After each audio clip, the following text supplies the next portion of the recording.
Hi guys, gals, back again, Kim here. I had a little interruption. Of course you didn't see the little interruption because I started doing Chingaderas and Jesus Clips number 10, and it was going to be all about files. And then life gets in the way. I had a couple of jobs come in and I had to do them, so I had to kind of throw it to the side and do other stuff. But I'm back on my files, and today I'll bring them closer, maybe I won't. I've got a bunch of my files, and I haven't counted them, but there's a lot of them, and most of them I never use, or never is a bad word. Most of them I use rarely, and they sit around and get dirt on them, and I clean them. So I got a bunch here. This is an AM Swiss number 2 made in USA. You can see it. It's kind of weird that when I put it in the evaporust, it came out with this coppery color, brassy color. Well, I am finally very cautiously knocking the rust off with a brass brush, and I thought maybe that was getting on them. But this one was right next to them.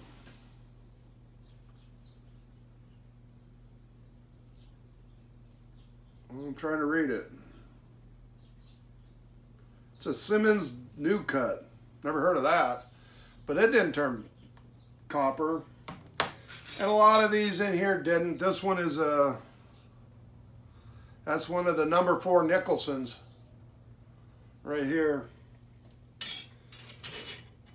So usually I clean them with other stuff. This is the first time I've used evaporust on files. I have to say I'm really happy with the cleaning it does. For example, here's one that has not been treated. It hasn't been through the dip. Maybe I should get a more like that. Here's a bastard file right here. I was doing the bigger ones first, or the smaller ones first. So here's similar. Let me get around here where I can see. See?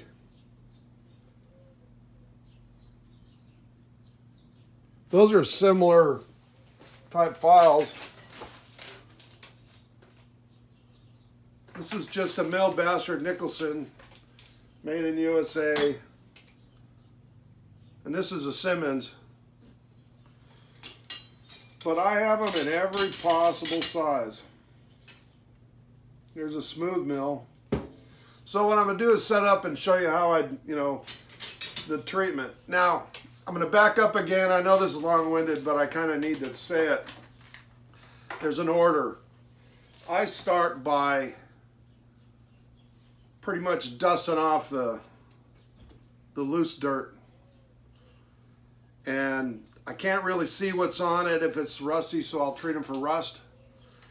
And then I'll hand work them to get them down to where they're really clean, and make a decision at that point on whether I need to try and sharpen them. But fingernails are really good in this point to see how sharp they are. I want to show you. This is hard to do and see at the same time, so watch out. See, there's a file, and you want to know it. You can go like this and catch it. I'll put my fingernail against one and see it makes a line. That's just like chalk. If you mess with them, you realize what they feel like. So anyway, I'll get reset up and I'll show you some other stuff. Okay, so if you're going to do this kind of stuff, you need some way to fix these guys down. I have a pair of copper soft jaws that I can fit just about any, a certain range of vices. So you can either make them or find a vendor that sells them. Whoops. You got to make sure it's kind of secure. It's in there. a lot of guys will take a piece of wood, and I really ought to do that, piece of hardwood, and make like a little deck that you can set this guy in. Realistically, if you're getting too crazy with it, it'll come out. So the next thing you need, something like this. Now this is just a piece of copper water pipe from Lowe's, like 1/2 inch, and I smashed the end together, and that's all you really need. But I had an old handle off of something that I scavenged, and I fitted it in there and taped it on. Now, I don't know if you can see the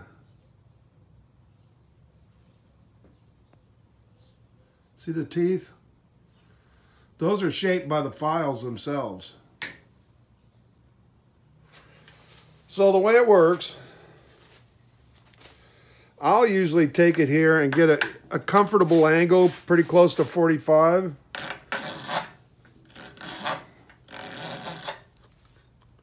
And I'll try and take the teeth off if it's a big difference in the size of the teeth on the file. So I can tell this little file's cutting pretty good.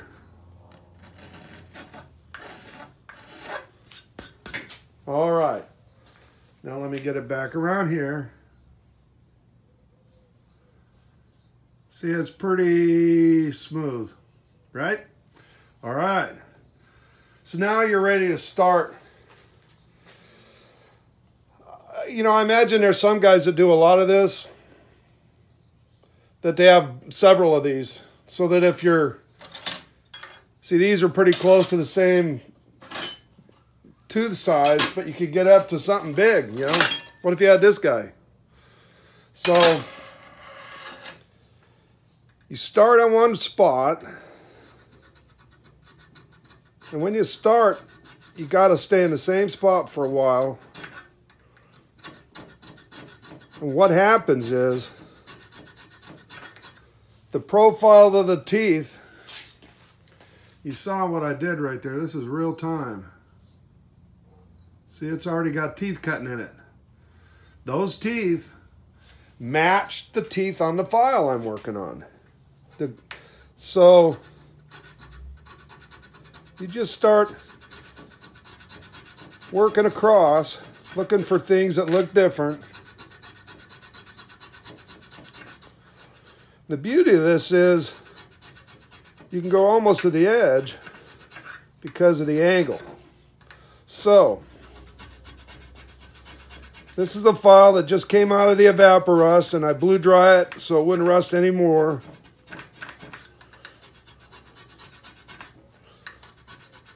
Then I took my copper scraper that is only used on files. I think you can see the difference. These teeth are cleaned out, and they do indeed have a light coating of copper. And now the teeth on the bottom of this guy are very defined. Once you get the teeth defined, you can start standing this guy up. See that? Are you seeing that?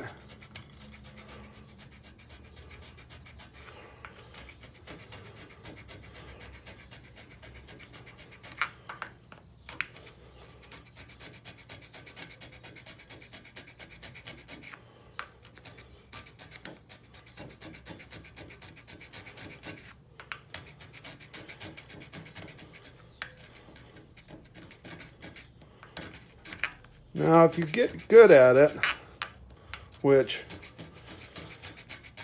is real easy, you can do a pretty good job.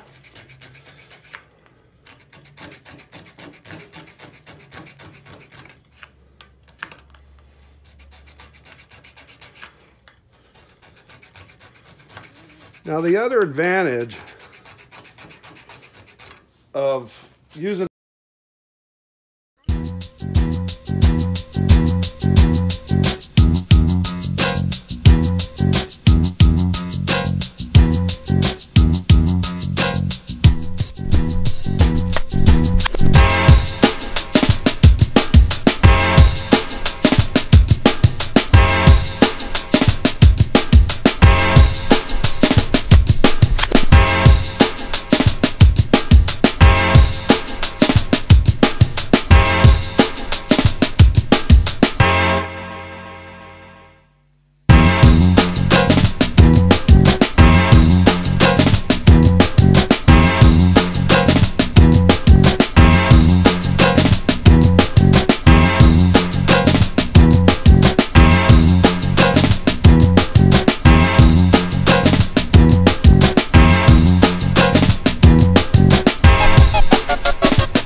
So these round files,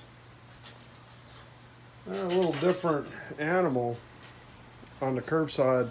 They got this radius. So, and I don't know, it's really hard to see on a camera, but it started with a radius, but the file teeth are cut in multiple bands. There's 1, 2, 3. I'm going to get in the camera, start over. There's one here where they cut it all across this side. There's a strip. 1, 2, 3, 4, 5, 6, 7, 8. Is that what it looks like? 1, 2, 3, 4, 5, 6, 7, 8. So there's 8 surfaces. All I'm doing is looking, there's like some kind of shiny metal, like aluminum or maybe brass,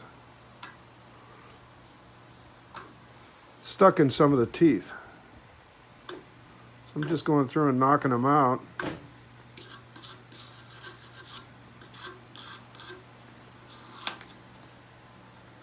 think it's aluminum because it's not the same color as this copper that I lay in there.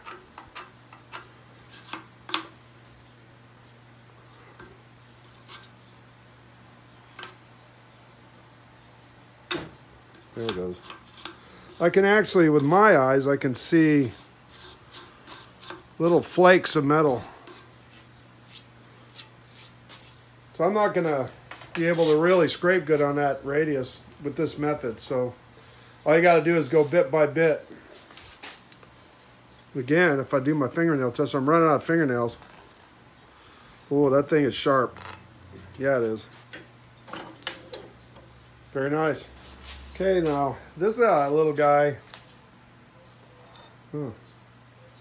So where is this little guy? There it is. This little guy.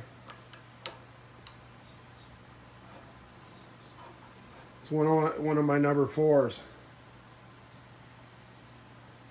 It is extremely fine. For example, that one I just did was number 2. This little guy, I put a safe edge here and a safe edge here long ago, and I actually broke the tip off. First of all, it was in the field, and I needed to get right up in there. Let's give me an example. Here's another file. See this guy? There's that area on the end that's got no file. What if you've got a file right up and you can only get to an edge? Now you can. So this one I bought for a job like ages and ages ago, and I did that. I used it. So I'm going to clean it up. It only got used a couple times, and I think I'll probably do a nicer job of squaring that off. Because I put the safe edges, this particular file came with a safe edge, and I put one on. So both sides were safe edges. And, but when I got where I was at, I had to break the tip off. Anyway, you'll probably see a lot of modified files in my collection. So,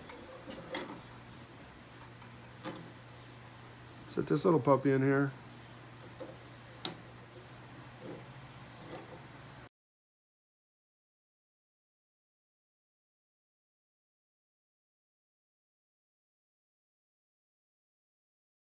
Banks and banks of humming machinery. I've never seen so many knobs. We're gonna have to do something, Charlie. Try pushing that button now. No? How about that one? No, not that one either. I know. I'll try pushing this one. Hold my hat, would you? There's a good fella.